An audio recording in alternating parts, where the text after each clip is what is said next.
So hello guys, लेकर के आया हूँ मैं आपके लिए एक बहुत ही बेहतरीन चीज़ जो कि आप पढ़ सकते हैं। सामने हमारे बायोलॉजी का रोड मैप हम लोग देखने वाले हैं। बायोलॉजी का road map for last 90 days. अब मोटा मोटा हमारे पास 90 डेज का समय बचा हुआ है हमारे बोर्ड के एग्जाम में। उसमें रोड मैप आपको बायोलॉजी कैसे पढ़ना है, ठीक है।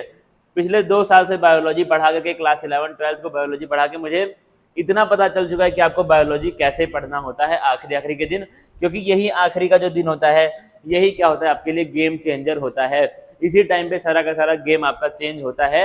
ये जो आखिरी के 90 दिन हमारे पास होते हैं, अगर इस टाइम आपने अच्छे से पढ़ लिया, पहले पढ़ाई अगर ठीक ठाक उतना अच्छे से नहीं भी की है तो भी इस टाइम आप मीटर को खींच सकते हैं। देखना कैसे खींचते हैं, समझेंगे। पूरी चीजें लेकर के आए हैं। देखो ये कितना बेहतरीन, ये आपका एनसीईआरटी को दिमाग में डालना है। एनसीईआरटी को दिमाग के अंदर डाल देना है आखिरी के 90 दिन में, ठीक है, समझेंगे। Road map of for biology class 12 board exam 2025। तो 2025 के लिए हम लोग अगर बात करने वाले हैं तो बायोलॉजी का रोड मैप हम लोग देखने वाले हैं, किस तरीके से आपको बायोलॉजी पढ़ना है, समझना। Focus only on NCERT. Focus कहां पर होना चाहिए आपका? सिर्फ और सिर्फ एनसीईआरटी के टेक्स्ट बुक पे ही होना चाहिए। एनसीईआरटी से बाहर बायोलॉजी में सवाल नहीं आते। तो कहां पे आपको फोकस करना है? बस खाली एनसीईआरटी पे फोकस करना है। अगला क्या है? जो आपके नोट्स होंगे वो भी क्या होंगे? एनसीईआरटी बेस्ड होंगे। तो क्या है, जितने भी नोट्स तुम पढ़ो, जहां से भी नोट्स तुम पढ़ रहे हो, पहली बात तो मैं ये बोलूंगा कि भाई अपने क्लास नोट्स पे बिलीव करो, ठीक है। ये तो आप क्लास अगर कर रहे हैं, ऑनलाइन कर रहे हैं, खुद से नोट्स बनाओ, ठीक है। खुद से अगर आप बना नहीं सकते हैं, हालांकि मैं क्या मानता हूँ, अगर तुमको टीचर का पीडीएफ मिल जाए, टीचर के नोट्स का अगर तुमको पीडीएफ मिल जा रहा है तो वो आपके लिए सबसे बेस्ट है। अगर टीचर के नोट्स का पीडीएफ मिल जा रहा है तो पीडीएफ पढ़ा लो, वरना खुद से वही लेक्चर के नोट्स बनाओ। ध्यान रखना जो लेक्चर है वो तुम्हारा, अभी लेक्चर के बारे में हम लोग बात करने वाले हैं। लेक्चर कौन से देखने, किस तरह के लेक्चर देखने हैं, क्योंकि बच्चे क्या करते हैं, लेक्चर जो मिल जाता है उसी के ऊपर तुरंत क्लिक कर देते हैं। तो फिर बच्चे कंफ्यूज रहते हैं कि हम लोग कौन सा लेक्चर देखें, वन शॉट देखें, प्लेलिस्ट देखें, किस तरह के लेक्चर देखें, कहाँ से देखें, किसका देखें, उसके बारे में भी हम लोग थोड़ी देर में बात करेंगे। लेकिन अगर हम लोग अभी फिलहाल नोट्स की बात कर रहे हैं तो नोट्स आपके जो होने चाहिए वो वाले नोट्स होने चाहिए जो क्या हो, एनसीईआरटी बेस्ड हो। आपके क्लास नोट्स है तो और अच्छी बात है, टीचर के नोट्स का पीडीएफ मिल जाए तो और भी अच्छी बात है। आप लिखने से बच जाएंगे, क्योंकि इस टाइम आप लिखने में टाइम वेस्ट करना नहीं चाहेंगे। लिखने में टाइम वेस्ट करना आपके लिए सही नहीं होगा। अगला देखना, practice all the diagrams of NCERT. NCERT text book है, क्योंकि बायोलॉजी है। बायोलॉजी में जितना भी एनसीईआरटी के टेक्स्ट बुक में डायग्राम्स दिए हैं, सारे डायग्राम दिए, बहुत सारे फ्लो चार्ट दिए हैं, टेबल्स दिए हुए हैं बहुत सारे, सबको भाई पढ़ डालो। इन सबको पढ़ डालो। मैं तो बोलता हूँ पढ़ के डालो, एक जगह पर सेपरेटली इन सबको लिख लो, ठीक है। एक आपकी कॉपी लो, उस कॉपी में इन सबको सेपरेटली लिख लो, सबसे बढ़िया बात है। डायग्राम बना लो, बनाओगे तो अपने आप प्रैक्टिस होगी, क्योंकि एग्जाम में तो बनाने को जाना है, लेबल करने को जाना है एग्जाम में, तो वो फायदा हो जाएगा। सबको लिख लोगे, प्रैक्टिस जाएगी, तुमको और अच्छे समझ में आ जाएंगी चीजें। और तुमको बार बार एनसीईआरटी की बुक खोलनी नहीं पड़ेगी। वही 4-5 पन्ने का तुम्हारा जो नोट्स रहेगा उसी को खोलोगे, सारे एनसीईआरटी के डायग्राम, सारे एनसीईआरटी के फ्लो चार्ट आपको मिल जाएंगे। खुद से तुमको बहुत सारे डिफरेंट सोर्स पे ये सब चीजें मिल जाएंगी। लेकिन जब खुद से खोज करके बनाओगे तो तुम्हारा ज्यादा फायदा होगा, याद रखना। शॉर्टकट्स पे रिलाई नहीं करो भाई। देखो ये बता दो, आपका ये लाइफ लेसन है, कभी भी लाइफ में आपको शॉर्टकट्स पे रिलाई नहीं करना है। क्योंकि जो लॉन्ग कट होता है ना, जैसे हम लोग को टेलीग्राम से नोट्स मिल जाते हैं, टेलीग्राम से हमको फ्लो चार्ट मिल गया, टेलीग्राम से हमको माइंड मैप मिल गया, ये सब मिल तो जाएगा, ठीक है, लगेगा कि भाई आसानी से मिल गया, अब इसको पढ़ के ले आएंगे। लेकिन जब तुम यहीं पे लॉन्ग कट रूट फॉलो करते, तुम खुद से फ्लो चार्ट बनाते, खुद से माइंड मैप बनाते, तो वहाँ पे क्या होता है, तुम सीखते, वहाँ पे तुम चीज़ों को सीखते। जहाँ पे तुमको किसी ने बना के दे दिया है वहाँ पे आप सीख नहीं पाएंगे, वहाँ पे आप याद कर लेंगे। जैसे मान के चलो हम लोग खाना बनाते हैं, ठीक है, एक होता है किसी का बनाया हुआ खाना हमने खा लिया, एक होता है खुद से खाना बनाया। जब हम खुद से खाना बनाते हैं तो हम खाना बनाना सीख जाते हैं, और जब किसी का बनाया हुआ खाते हैं तो हम लोग बस खाली खाने को खा लेते हैं, हमको मजा आ जाता है, लेकिन हम लोग वहां पर खाना बनाना सीखते नहीं है। तो इसमें अंतर है, खुद से बनाओगे तो सीखोगे, दूसरे का लोगे तो आप वहां पर याद कर लोगे। तो क्या है, जब सीखोगे तो चीजें ज्यादा टाइम तक आपके दिमाग में रहेंगी। इसीलिए खुद से बनाने का ट्राई करो, दूसरों का कॉपी पेस्ट मत करो, दूसरों का मत लो भाई, ठीक है। खुद से बनाने का ट्राई करो। आपका आखिरी ऑप्शन होना चाहिए कि आप खुद से बिल्कुल बना ही नहीं पा रहे, हालत खराब हो चुकी है, हाथ पैर टूट गए हैं, तो वो एक अलग चीज है। लेकिन भाई अगर तुम्हारे पास हाथ है, तुम्हारे पास राइट हैंड लेफ्ट हैंड है लिखने के लिए, तो आप उसको खुद से लिखने का ट्राई करें, बनाने का, दूसरे का कॉपी करने का ट्राई नहीं करना, ठीक है। अब इसमें क्या है, सिर्फ एनसीईआरटी ही पढ़ना है।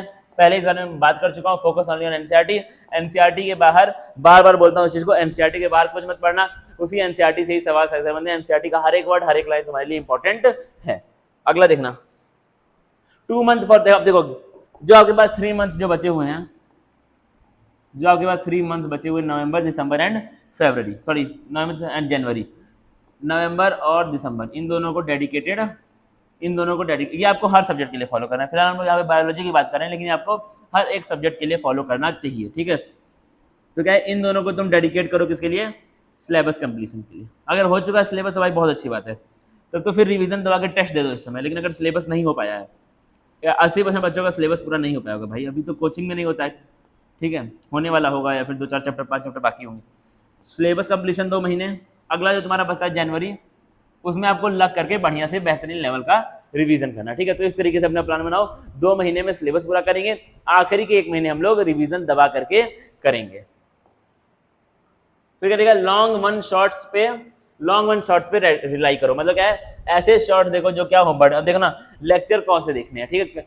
अगर आप कोई चैप्टर का नाम डालते हो तो यूट्यूब पे तुमको भर भर के लेक्चर मिल जाते हैं, वो लेक्चर देखो, वो वन शॉट देखो। लॉन्ग वन शॉट क्या हुआ, वो वन शॉट देखो जो कि थोड़े से बड़े हो, ठीक है। कोई भी चैप्टर आपके क्लास 12 का, जिम्मेदारी के साथ बोल रहा हूँ मैं, क्लास 12 पढ़ाता हूँ, मैंने एनसीईआरटी की बुक पूरी पढ़ रखी है, पढ़ा रखा है बच्चों को। कोई भी चैप्टर क्लास 12 का ऐसा नहीं है जो 2 घंटे में पूरा हो सके, जो 3 घंटे में पूरा हो सके, 4 घंटा आपका हर एक चैप्टर को लगेगा। तो ऐसे वन शॉट देखो जो 4-5 घंटे में चैप्टर को पूरा कर रहा है, और बड़े बड़े चैप्टर होंगे तो 6 घंटा, 7 घंटा, 8 घंटा लगेगा। तो क्या करो, ऐसे वन शॉट देखो जो बड़े बड़े आपके लेक्चर्स जिनमें दिए हों, बड़े बड़ा ड्यूरेशन उनका हो। कभी भी छोटे वन शॉट मत देखो, क्योंकि जो छोटे वाले लेक्चर होते हैं वो रिवीजन के लिए होते हैं। मुझे एक बार बच्चा, हो सकता है टीचर उस चीज को ना बोले, क्योंकि उसके व्यू बढ़ेंगे उससे, ठीक है। टीचर को ऐसा नहीं करना चाहिए, लेकिन टीचर मतलब अब जो टीचर नहीं है लेकिन वो टीचर बन गया, जबरदस्ती वो टीचर बन चुका है, तो क्या है, उसके तो उस चीज से क्या होंगे, व्यू बढ़ेंगे, लेकिन आपका वहां पर क्या हो जाएगा, कहीं ना कहीं नहीं, बहुत बड़ा आपका नुकसान वहां पर हो जाएगा। तो इसलिए क्या है, लॉन्ग वन शॉट्स देखो, कभी भी शॉर्ट वीडियोस के ऊपर रिलाई नहीं करना है आपको। अगला देखना क्या लिखा है, डू नॉट, देखो वही चीज यहाँ पे, do not watch small lecture, कभी भी छोटे छोटे लेक्चर मत देखो। 4-5 घंटे का हर एक चैप्टर तुम्हारा एनसीईआरटी का है, तो उसी 4-5 घंटे में आपको पूरा करना है। अगला क्या है, practice each and every question of NCERT, NCERT का कोई भी सवाल छोड़ना मत। एनसीईआरटी का हर एक सवाल तुम्हारे लिए क्या है, इंपॉर्टेंट है। एनसीईआरटी के कोई भी सवाल को मत छोड़ना, एनसीईआरटी के ही सवाल, एनसीईआरटी की ही लाइन तुमको बोर्ड के एग्जाम में जब तुमको पेपर मिलेगा तुमको वो दिखाई देगा, एनसीईआरटी की ही लाइन तुमको वहां पे दिखाई देगी, गारंटी है मेरी, याद रखना भाई इस चीज को। Right all the tough questions in a separate notebook. अब देखना, जब आप क्वेश्चंस को सॉल्व करते हैं, मान लीजिए एनसीईआरटी का बैक साइज हम सॉल्व कर रहे हैं, ठीक है, एनसीईआरटी एग्जाम्पलर सॉल्व कर रहे हैं, तो वहां पे क्या होता है, आपको कुछ क्वेश्चन देखो, मान लो 80% क्वेश्चन आपसे हो गए, 20% क्वेश्चन में आपको डाउट दिखा, कुछ 5-10% सवाल तुमको टफ फील हुए, उन सवालों को एक सेपरेट कॉपी खरीद करके लाओ, एक सेपरेट नोटबुक लाओ खरीद करके, उस नोटबुक में सारे के सारे सवालों को लिखते जाओ। उससे क्या होगा, जब आप रिवीजन करेंगे तो आप रिवीजन के टाइम एक तो चैप्टर को पढ़ोगे, अपने शॉर्ट नोट्स को तुम पढ़ोगे, दूसरा क्या है, तुम उन टफ क्वेश्चंस को एक बार देख लोगे कि ये ऐसे सवाल है जहां पे मुझे डाउट आया था। तो अगर इस तरह के सवाल अब बोर्ड में मिलते हैं तुमको, या फिर किसी भी एग्जाम में मिलते हैं, तो अब तुमको वो टफ फील नहीं होंगे। इसलिए क्या, एक सेपरेट कॉपी बनाओ, एक सेपरेट नोटबुक बनाओ, जहां पर जितने भी सवाल तुमसे ना सॉल्व हो पाए हो, जो सवाल तुमको टफ फील हो रहे हो, जहां पे तुमको डाउट हो, जब सॉल्व तो हो गए लेकिन सॉल्व करने में टाइम लगा है, सोचना, अपना दिमाग खर्च हुआ है, वहां पर ज्यादा खर्च हुआ है दिमाग, उन सवालों को एक सेपरेट नोटबुक में लिख लो, ठीक है। वो तुम्हारे लिए फायदा करेगा जो एग्जाम से एक दिन पहले। सबसे बड़ा मंत्र जो बच्चे इसमें भूल जा रहे हैं, लास्ट में परेशान हो जा रहे हैं, नर्वस हो जा रहे हैं, उनके लिए बोलूंगा बहुत समय बाकी है। एक बार इसको ध्यान से देख लो, एक बार इसको पढ़ जाओ, मैं हट जा रहा हूँ सामने से। बहुत समय बाकी है, अभी आपके एग्जाम में आपके पास बहुत सारा समय बाकी है, परेशान होने की कोई जरूरत है ही नहीं। 3 महीने में लोग गेम चेंज करते हैं। अभी हमने वीडियो बनाया है, गेम पलट दो तो 2-3 मंथ में, वो चीज होती है भाई, ठीक है, ईमानदारी वाली बात है, वो होता है, लोगों ने किया तो आप भी कर सकते हैं, सिंपल बात है, ठीक है। तो क्या है, इस समय ये जो बोल रहे हैं बच्चे, जो आपके बहुत सारे फ्रेंड होंगे कह रहे हैं कि भाई समय नहीं है, ये हो गया, वो भाई मक्कार है, उनको बहाना चाहिए, ठीक है। तुमको बहाना नहीं चाहिए, तुमको पता है, अगर मैं तुमको बोल रहा हूँ 3 महीना बाकी है, जिम्मेदारी के साथ बोल रहा हूँ, तुम लग करके पढ़ के देखो, 3 महीना नहीं होगा देखा जाएगा, 3 महीना पढ़ के तो देखो, एक बार ईमानदारी दिखा के तो देखो। अगला देखना, लगा दो भाई आग लगाने का टाइम अभी आ चुका है। यही 3 मंथ पढ़ करके आप आग लगा सकते हैं, बोर्ड एग्जाम बहुत भारी आपको फील नहीं होगा। मिलेंगे अगले लेक्चर में, बहुत सारा समय वेस्ट नहीं करेंगे, आपका हर एक मिनट हर एक सेकंड क्या है, इंपॉर्टेंट है। मिलेंगे भाई फिर आगे, ठीक है, मिलेंगे फिर आगे हम लोग आगे के लेक्चर्स में, तब तक के लिए थैंक यू गाइस।